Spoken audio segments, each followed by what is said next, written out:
هخليكي تعملي بربع كيلو من الصدور الدجاج، هتعملي كمية كبيرة جدا هيكفي معاكي الأسرة، كمان ممكن تفرزيها لشهر رمضان. هنبدأ ونسمي الله ونصلي على الرسول. ما تنسوش لايك وشير وكومنت حلو منكم، ولو عجبكم فكرتنا ما تنسوناش تشتركوا في القناة وتفعلي زر الجرس على الكل عشان يوصلك كل الإشعارات بتاعتنا الجديدة. زي ما انتم شايفين كده هبدأ ان انا اقطع كده البانيه تقطعات صغيرة زي بالشكل اللي انتم شايفينه ده، او ممكن لو عندك صدر فرخة ممكن برضو تعمليه عادي خالص جدا، بس لازم تقطعيها كده عشان لما نفرمها في الكب. تمام كده. هنبدأ بقى ان احنا نخليه كده بقى على جنب، وبعد كده هنبدأ بقى نشوف بقية المكونات اللي هنعملها معانا بقى. دي اهم خطوة اللي هي التانية. هنعمل بقى، هنجيب الكبة. هبدأ ان انا مش هفرم الاول الفراخ، هبدأ ان انا افرم دوت كورن فليكس، بيتباع عند العطار عادي خالص، بتشتري منه الكمية اللي انت عايزاها يعني. هبدأ ان انا افرمه كده فرم ناعم، عشان خاطر لو انا استعملته كده مش هيبقى حلو خالص في البانيه. هبدأ ان انا هفرمه فرم ناعم جدا بالشكل اللي انتوا شايفينه ده. نعمل مع بعض كده بقى البانيه اللي هو الشركات، تحفة جدا يا جماعة بجد، وموفر جدا، بيعمل كمية كبيرة جدا بالشكل اللي انتوا شايفينه ده. بجد جميل جدا، احسن بكتير لما بتشتريه من بره. كفاية ان انت عاملاه في البيت كده وعارفة نظافته، كمان بيتباع بره بيبقى غالي جدا، فنعمله في الاولاد طبعا بيحبوه، فطبعا نعمله في البيت يبقى احسن. هنضربها كده الكورن فليكس، نضربه كده كويس جدا عشان ينعم معانا. زي ما انتم شايفين كده انا عايزه يبقى قوامه ناعم جدا، هوريكم طبعا يبقى قوامه ناعم ازاي. بجد حلو جدا. كمان يعني احسن بكتير من بره، يعني انت هتشوفيه معانا دلوقتي بجد جميل جدا، كمان كان طعمه تحفة. يعني عايزه اقولك كمان يعني ممكن ان انت تعملي منه برضو لو الاولاد مثلا ما بيحبوش الجبن والحاجات دي. في اولاد كتيرة بتحب تاخد السندوتشات اللي هي البانيه والحاجات ديت، ممكن تعملي منه كمية كبيرة جدا، تعملي الاولاد منهم سندوتشات للمدرسة. بجد بيبقى حلو برضو جميل، وبرضو بيبقى موفر يعني. بصوا انا عايزة بقى هنا القوام يبقى بنفس القوام اللي انتوا شايفينه ده. طبعا انا ما فصلتش الكاميرا لاني انا عشان اعرفك ان لازم ان انتي تفرميه فرم ناعم جدا، عشان لما نيجي نتبل البانيه يبقى ناعم بالنعومة ديت، ويتبل كويس معانا في البانيه. بعد كده بقى هجيب طبق وهبدأ ان انا افضيه فيها وهخليه كده بقى على جنب. بعد كده هبدأ ان احنا نشوف هنعمل ايه بعد كده. سموا كده بالله وصلوا على الرسول. هنبدأ بقى نجيب بقى الكبة تاني. هبدأ بقى ان انا هفرم بقى الصدور الدجاج. ممكن برضو ان انت تضاعفي الكمية، يعني ممكن تعملي نص كيلو لو متاح. يعني طبعا انا عشان خاطر يعني الاسعار بصراحة بقت غالية جدا، فبنحاول ان احنا ندبر على قد ما نقدر على الاسعار اللي غالية ديت. بصوا ادم ابني بيحدف لكم بسكوت هنبدأ بقى كده نحط الصدور الدجاج بالشكل اللي انتوا شايفينه ده. وهنا برضو في صدور الدجاج هبدأ بقى ان انا افرمه برضو فرم ناعم. عايزاه برضو يبقى فرم ناعم جدا، وهوريكي برضو واحنا بعد ما نخلص طبعا القوام يبقى عامل ازاي. هبدأ ان انا افرمه كده بالشكل اللي انتوا شايفينه ده. ولسه ان شاء الله مكملين مع بعض طبعا سلسال رمضان. باذن الله هنعمل عصاير ومشروبات حلوه جدا، هنعمل كمان تفريزات، ولسه مكملين في التفريزات باذن الله عشان نستعد كده بقى لشهر رمضان وتفريزات وحاجته، نبقى كده عندنا كل حاجتنا في التلاجة. زي ما انتم شايفين هنا بقى بفرمه كده فرم ناعم جدا، واحط مكون واحد بس اللي هيخليها طعمها تحفه جدا.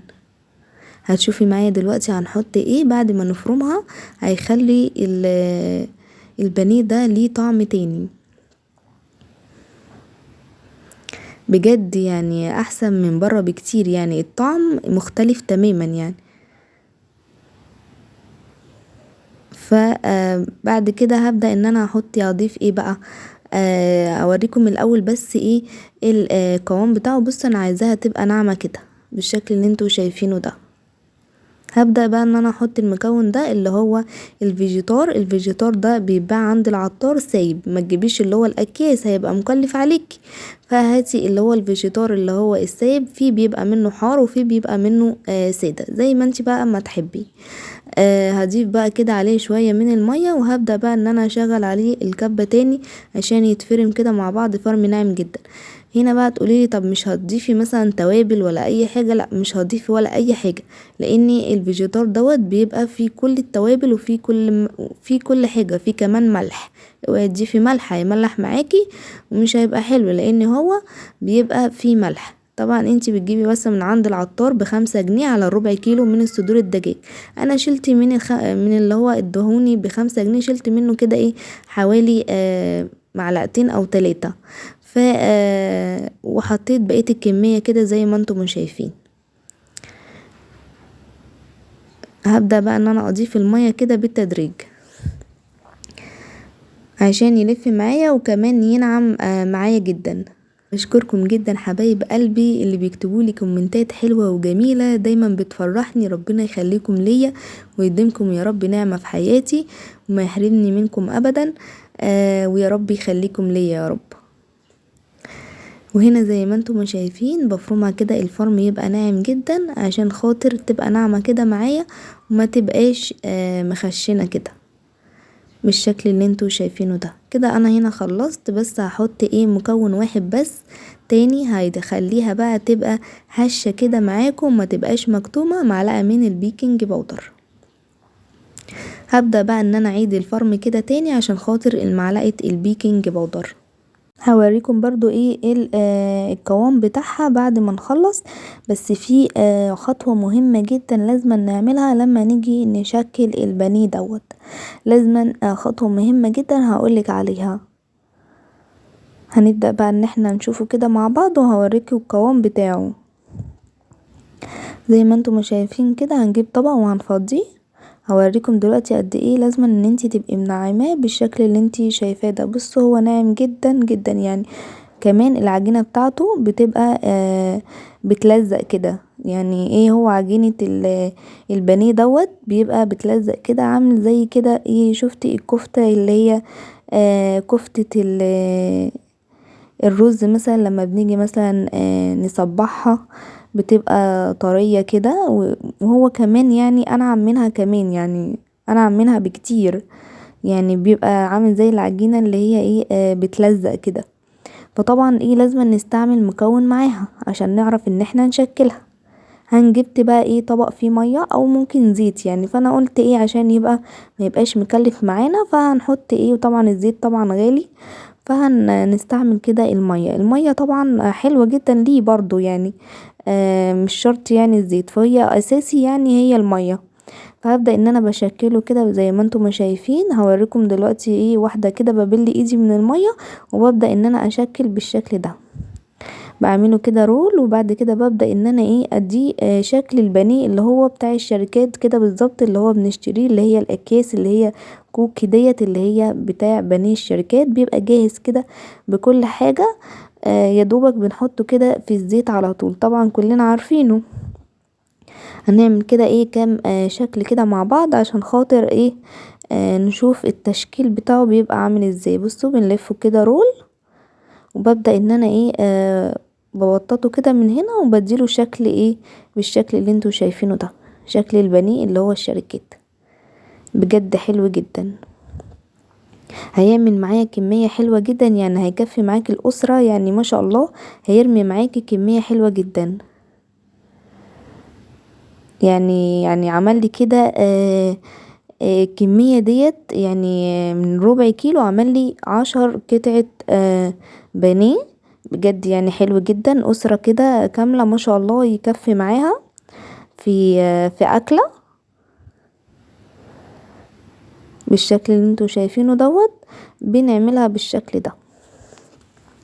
كمان بقى ايه لو حابة ان انتي بقى تضيفي قيمة غذائية عالية وتضيفي بقى ايه معلقة من اللبن البودر، هتدي معاكي قيمة غذائية عالية. لكن احنا هنا عاملينه بقى ايه اقتصادي كده وما يكلفش معانا. زي ما انتم شايفين كده بيدي بصوا شكل والله يعني تحفة جدا يعني. هنشكل بقى كل الكمية بالشكل اللي انتوا شايفينه ده، يعني ما شاء الله يعني عمل كمية حلوة. بس في حاجة هنا لازم أنا اقول لكم عليها، انا نسيت خالص ان انا احط فوق الطبق كيس ومدهون كده بالزيت. ليه بقى؟ عشان خاطر ملزقش معاكم في الطبق، لان تعبني جدا لما جيت عشان خاطر اتبله كده في الكورن فليكس. نسيت خالص ان انا احط كيس فوق الطبق اللي انا مشكله عليه دوت. فلازم ان انتوا تحطوا كيس كده وممسوح كده بمسحة من الزيت، عشان لما تيجي تاخدي قطع البانيه تطلعيها من الطبق بعد ما حضرتيهم بالشكل ده ما يبقاش لازق في الطبق. تمام. نبدأ بقى ان احنا شايفين بوريكم الشكلها حلوة جدا بجد يعني. هبدأ بقى ان انا ايه اخلص كل الكمية زي ما انتم شايفين كده، وبعد كده هبدأ بقى ان انا احطها. اوريكم التشكيل برضو ايه في الكورن فليكس بطريقة لازما ان احنا عشان خاطر ما يبقاش يبقى واقع منها، ما يبقاش متبل منها كويس. في خطوة مهمة جدا هقول لكم برضو عليها دلوقتي. بصوا بنشكل بنفس الايه التشكيل ده كده. اتمنى حبايب قلبي كل اللي بيتابعوني وبيتفرجوا عليا يا ريت لما تتفرجوا على الفيديو بتاعنا يا ريت ما تخطوش الاعلان وتسيبوا الفيديو شغال لوحده لغاية ما الاعلان يخلص والفيديو هيظهر لكم لوحده. بشكركم جدا حبايبي، ربنا يخليكم ليا ويديمكم يا رب نعمة في حياتي. زي ما انتم ما شايفين كده هنخلص بقى كل الكمية بالشكل اللي انتم شايفينه ده. ما تنسوش بقى تحطوا اللايك والكومنت الحلو الجميل. زي ما انتم شايفين كده هنخلص دي اخر واحدة كده معايا هشكلها، وبعد كده هنبدأ بقى نخش على الكورن فليكس عشان هقول لكم بقى ايه هنشكله ازاي. زي ما انتم شايفين كده خلصنا ايه كل التشكيل بتاعة قطع البانيه. هبدأ بقى ان انا ايه نغسل ايدينا بقى كويس جدا وننشفها كمان. زي ما انتم شايفين هنا بعد بقى ايه بقول لكم يعني عمل كده ما شاء الله 10 قطع زي ما انتم شايفين كده من الربع كيلو صدور الدجاج. هبدأ بقى ان انا اشيل المية دي وهغسل ايدي وبعد كده هنشف ايدي كويس جدا. وبعد كده هنبدأ بقى ان احنا نشتغل مع الكورن فليكس. دي اهم خطوة ان انتي تنشفي ايدك كويس جدا. تمام كده. وبعد كده هبدأ بقى ان انا ايه نجيب بقى ايه التشكيل بتاعنا. نبدأ ان احنا بقى نحط كده في الكورن فليكس. واهم خطوة يعني الايد اللي تشيلي منها قطعة البانيه، الايد التانية تبقى تحطي فيها الكورن فليكس. بصوا بدخلها كده فيها من جوه يعني ايه بخليها مش باينة خالص بالشكل ده يعني كده بتغطيها كويس جدا.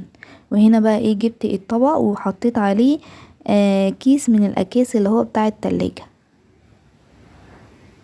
هنا برضو ممكن ان انتي تتبلي بقسماط لو انتي حابة، يعني مش حابة ان انتي تجيبي كورن فليكس ممكن تتبلي بقسماط زي ما انتي محبة يعني. بس هنا الكورن فليكس بيخليه يبقى حلو كده ومقرمش، بيبقى عامل زي بتاع الشركات كده بالظبط، ويبقى مقرمش كده وجميل. بصوا ايد بحط بيها قطعة البانيه والايد التانية ناشفة بحط بيها كورن فليكس. اوعي تبقى ايدك مبلولة وتحطي ايدك فيه هيعجن كده ومش هتعرفي خالص ان انتي تشكليه وهيبوظ منك الكورن فليكس. زي ما انتم شايفين كده هبدأ بقى ان انا ايه اعمل كل الكمية بالشكل اللي انتم شايفينه ده كده. بعد ما خلص معايا شايفين بسم الله ما شاء الله تبارك الله، يعني عمل كمية حلوة. كمان القطعة منه كبيرة جدا، ده كمان لسه لما يستوي هتشوفوه معانا بجد تحفة جدا. هنا بقى ايه حابة ان انت تفرزيه بقى لشهر رمضان كده هيبقى جميل جدا. تعمليه برضو سندوتشات للاولاد في المدرسة زي ما انت محبة. هنا بقى هوريكم ان احنا هنفرزه بقى كده في الفريزر كام قطعة، وبرضو هنسوي معاكم برضو كام قطعة هنشوفها كده مع بعض، عشان لازم طبعا نشوف نتيجة الحاجة اللي احنا بنعملها، لازم طبعا تشوفوها. وزي ما انتم شايفين كده بنفرزها كده بالشكل اللي انتم شايفينه ده. نقفله كده باكياس التلاجة، وبعد كده هبدأ برضو ان انا احط كده طبقة كده تاني، وبعد كده برضو هقفله بالكيس التلاجة، وبعد كده هلبس عليه بقى الطبق فل، وهشيله بقى في الفريزر. وتعالوا بينا بقى نشوف مع بعض نتيجة البانيه بتاعنا حلو ولا مش حلو. هنقول طبعا بكل صراحة. ويلا بينا هنحط طاسة على النار يبقى فيها زيت يبقى ساخن جدا مسبقا، نبدأ ننزل فيها قطع البانيه بالشكل اللي انتوا شايفينه ده. طبعا بيبقى الزيت سخن، وبعد كده بنهدي عليه النار. وعايزه اقول لكم خطوه مهمه جدا وحاجه مهمه جدا، لما تيجي تعملي اي حاجه ان انت تجربيها، اي وصفه حابه ان انت تجربيها، ما تعمليش بكميه كبيره، يعني اعملي كميه قليله زي ما انا ما بعمل كده. الحاجه عجبتك خير وبركه، اعملي بيها تاني، هاتي تاني كمية كبيرة واعملي تاني وضعف الكمية. لكن ما نجيبش كميات كبيرة ونرجع نقول مثلا الحاجة طلعت مش حلوة. لا، انا نفسي وطبيعتي بعمل كده، بعمل كميات قليلة واشوف الحاجة عجبتني ولا لا. وزي ما انتم شايفين كده بجد تحفة. شايفين لون الذهبي الجميل المصفر الحلو. كمان القطعة حاسة ان هي كبرت جدا يا جماعة بجد، يعني شايفين يعني حاسة ان القطعة كده نفشت وبقت كبيرة بجد تحفة جدا. كمان التسوية طبعا مظبوطة وحلوة جدا، هي دي نطلع النتيجة حلوة كده. كمان معلقة البيكنج باودر هي اللي خلتها تبقى هش كده وجميل بجد تحفة جدا. ندوق كده بقى مع بعض ونشوف نتيجة التسوية، بجد جميل جدا زي ما انتم شايفين قد ايه متماسك وتحفة جدا. يا رب يكون عجبكم فكرتنا.